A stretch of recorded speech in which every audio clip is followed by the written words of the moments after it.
Hydraa full అగ్రెసివ్‌గా ఉంది హైదరాబాద్‌లో. దాదాపు మనకి లాస్ట్ 20 డేస్‌లో 18 బిగ్గెస్ట్ కన్‌స్ట్రక్షన్స్‌ని కూల్చేసింది. చిన్న చిన్నవి గూడా ఉన్నాయి.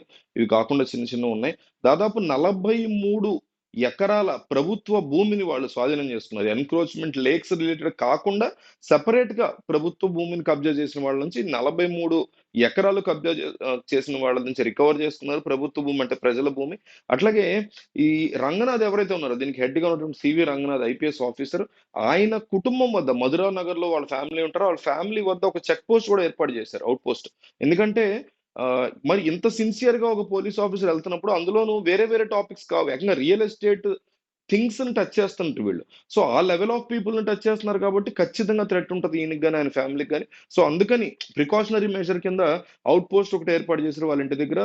ఎటువంటి అవాంఛనీయ సంఘటనలు జరగకుండా బానే ఉంది. అయితే ఇప్పుడు ఈ సకలం చెరువులో ఉన్నటువంటి అంటే చంద్రాయన్ గుట్ట, బండ్లగూడ ఇవన్నీ ఐడియా ఉంటే అక్కడ ఓవైసీ యొక్క కాలేజ్ ఉంది. ఫాతిమా ఓవైసీ ఉమెన్స్ కాలేజ్ అంటారు. స్కూల్ గూడా ఉంది దాంట్లో. సో, దీన్ని కూల్చాలి అనేసి తీవ్రమైనటువంటి డిమాండ్‌లు బీజేపీ కావచ్చు, లేకపోతే వీఆర్ఎస్ కావచ్చు, ఇంకొకళ్ళు దీన్ని కూల్చే దమ్ముందా అని ఇంకొంతమంది ఈ రకమైనటువంటి డిమాండ్స్ అలా ఎక్కువగా వినిపిస్తున్నాయి. ఎందుకంటే నాగార్జున యొక్క కన్వెన్షన్ సెంటర్ కావచ్చు, లేకపోతే అయ్యప్ప సొసైటీలో ఉన్న హౌసెస్ కావచ్చు, కుకట్పల్లి ఆహ్, అటువైపు ఉన్నటువంటి ప్లేసెస్‌ని గూడా కూల్చడం జరిగింది. ఇవన్నీ జరుగుతున్నటువంటి క్రమంలో అన్నీ కూలుస్తున్నారు బానే ఉంది. మరి ఇది ఎవరన్నా టచ్ చేయగలరా? దీన్ని కూల్చేటువంటి దమ్ము మీకుందా? అంటూ ఒక రకమైన ఛాలెంజ్ విసురుతున్నారు. ఎందుకంటే సివి రంగనాథ్ అంత ఆషామాషీ ఆఫీసర్ ఏం కాదు. చాలా భారీ బ్యాక్ డ్రాపే ఉంది ఆయనకి.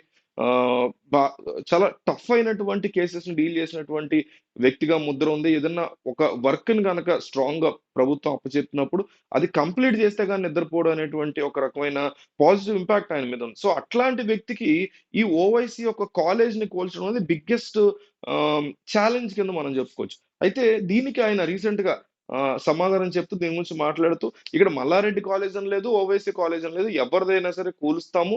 ఎన్‌క్రోచ్‌మెంట్‌లో ఉన్నటువంటి ల్యాండ్‌ని ప్రభుత్వానికి సంబంధించిన ల్యాండ్ అయితే ప్రభుత్వానికి సంబంధించింది, ప్రకృతికి సంబంధించిన ల్యాండ్ అయింది ప్రకృతికి సంబంధించింది. వాళ్ళకి తగ్గట్టుగానే మేము చర్యలు తీసుకుంటాము. కాకపోతే ఆల్రెడీ అకాడమిక్ ఇయర్ మధ్యలో ఉన్నారు కాబట్టి, ఆల్రెడీ అకాడమిక్ ఇయర్ నడుస్తోంది గదా! ఇప్పుడు మనకి ఏప్రిల్ ఆ టైం లేదా మే ఆ టైం నుంచి సెలవులయిపోతే మొన్న జూన్ ఎండ్‌కి స్కూల్స్ గాని, కాలేజ్ గాని స్టార్ట్ అయినాయి అనుకుంటే కంప్లీట్‌గా ఇప్పుడు మళ్ళీ జూన్ లేదా మార్చ్ అట్‌లీస్ట్ మార్చ్ ఎండ్ వరకైతే ఎవరికైనా సరే ఎగ్జామ్స్ అని, హడావిడని ఇవన్నీ ఉంటాయి. యానివర్సరీ అని నానా రచ్చ ఉంటది. ప్రతి స్కూల్‌లో, ప్రతి కాలేజ్‌లో. సో, ఈ సిట్యుయేషన్‌లో ఇప్పుడు కూల్చడం కరెక్ట్ కాదు. టైమొస్తది.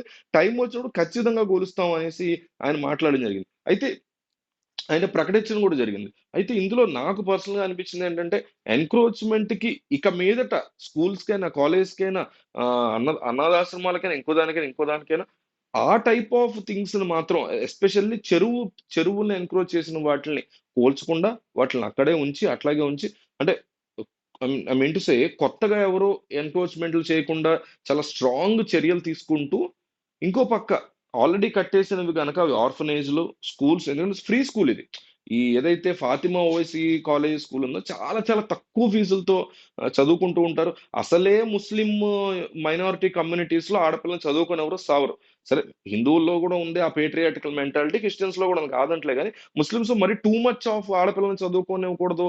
నిఖా చేసేయాలి ఈ కైండ్ ఆఫ్ మెంటాలిటీస్ అసలు ఇంతకంటే ఆల్రెడీ ఈ 2 వరస్టే. దీనికంటే చదువు విషయంలో ఈళ్ళు ఇంకా వరస్ట్. ఆడపిల్లలు చదివించే విషయంలో. సో, ఇట్లాంటి మెంటాలిటీస్ ఉంటాయి కాబట్టి, సో, అలాంటి వాళ్ళు చదువుకోవడానికి ఒక స్కూలు, కాలేజు ఉన్నప్పుడు మళ్ళీ దాన్ని గూడా రూయిన్ చేయడం అనేది డిమాలిష్ చేయడం కరెక్ట్ పద్ధతి. ఇప్పుడే గాదు ఆయన నెక్స్ట్ అకాడమిక్ ఇయర్ స్టార్ట్ ముందు ఆయన కూలుస్తాం అనే ఉద్దేశంతో ఉన్నా గూడా కంప్లీట్‌లీ రాంగ్ అవుద్ది. ఎందుకంటే ఆ చుట్టుపక్కల ఎక్కడ కట్టుకోవడానికి ప్లేసెస్ కూడా లేవు. సో, అక్కడి నుంచి ఊరవతల ఎక్కడో కట్టుకోవాలి. ఊరవతల ఎక్కడో కట్టుకుంటే ఇంటి పక్కన ఉంది గాబట్టి ఈ ముస్లిం ఫ్యామిలీస్ అన్ని పంపిస్తున్నాయి ఆడపిల్లల్ని చదువుకోవడానికి.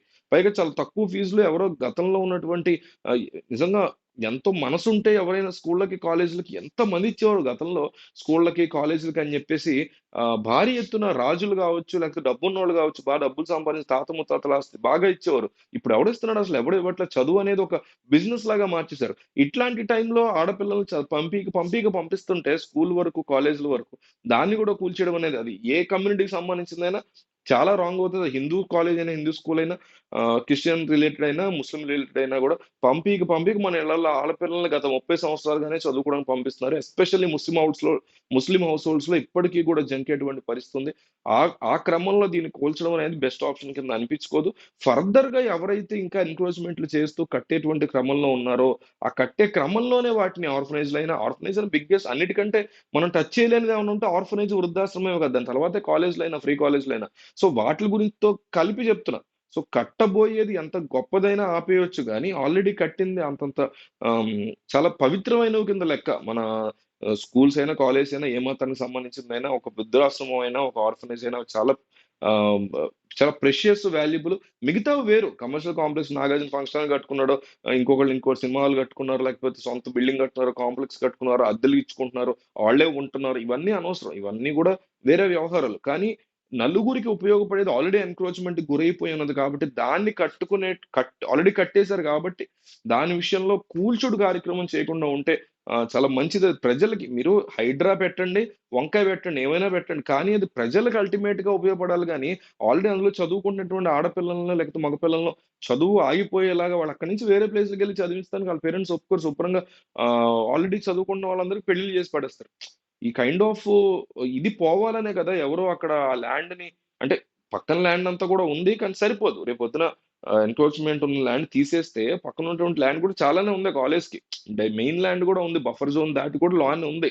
కానీ ఆ ల్యాండ్ మొత్తాన్ని కూడా ఆహ్, ఇంతమంది పిల్లల్ని అంటే స్కూలు, కాలేజు డిఫరెంట్ ఉన్నాయి దాంట్లో. ఇంటర్మీడియేట్, జూనియర్ కాలేజ్ ఉంది.